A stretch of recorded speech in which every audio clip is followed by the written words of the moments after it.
Operations with radical expressions. Focused learning target, I can add and subtract radical expressions.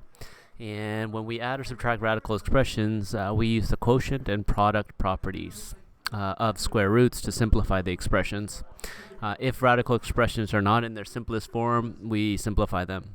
So let's take a look at this first example. What we want to do is look for the terms with the same square root and radicand. Right? So you can see that these two here have a square root 6 in them. Both of them do.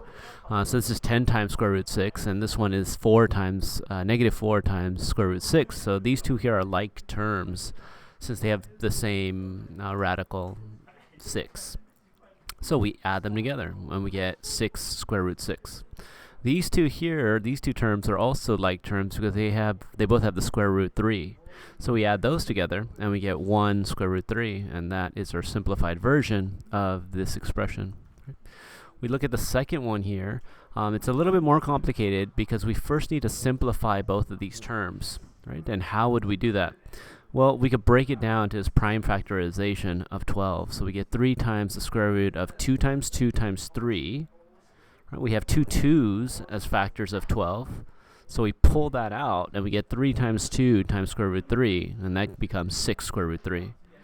The 75, we break that down into its prime factorization.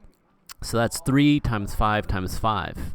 So we have two 5's as factors, so we pull that out, and we get 5 times square root 3, which is left over, and we get 25 square root 3.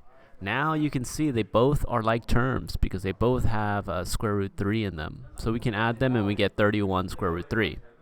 So that's the strategy that we want to use to solve these problems, and maybe we can go over these two on the next video.